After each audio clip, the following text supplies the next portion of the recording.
Salam Indonesia. Anda menyaksikan berita terkini bersama saya Pradana Adiputra. Jenazah mantan Gubernur Papua Lukas NMB dimakamkan dengan diiringi isak tangis warga yang hadir. Kapolda Papua Irjen Pol Matius D. Fahiri menyampaikan almarhum Lukas NMB dimakamkan di kediamannya Koya Tengah, Distrik Muara Tami, Kota Jayapura, Papua. Pihaknya telah menyiapkan bantuan angkutan untuk mengantar masyarakat setempat.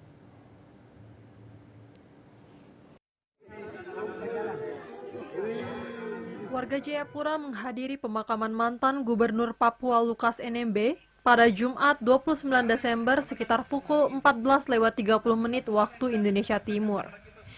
Isak tangis warga mengiringi prosesi pemakaman yang dilakukan di kediaman Lukas NMB di Koya Tengah, Distrik Muara Tami, Kota Jayapura, Papua.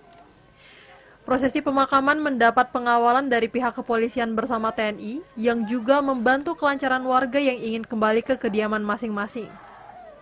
Kapolda Papua Irjen Polisi Matius D. Fahiri meminta masyarakat untuk menjaga ketertiban sehingga tercipta suasana yang tenang dan kondusif. Keadaan yang seperti kemarin, saya berharap tidak berulang.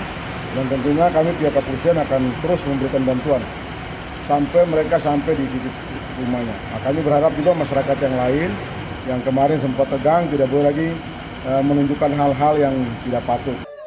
Mantan Gubernur Papua Lukas NMB meninggal dunia pada Selasa 26 Desember di RSPAD Gatot Subroto, Jakarta.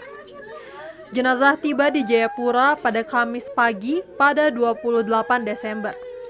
Ketegangan sempat terjadi saat peti jenazah diarak menuju ke tempat persemayaman di Stakin Sentani, Jayapura. Dari Jayapura, Papua, Laksa Mahendra, kantor berita Antara mewartakan. Berita terkini bersama Minyak Kapun Ganapati, Usada Bali, Keluarga Sehat. Update terus informasi Anda dengan subscribe dan like YouTube channel Bali TV @newsbalitv. Tetaplah bersama Bali TV.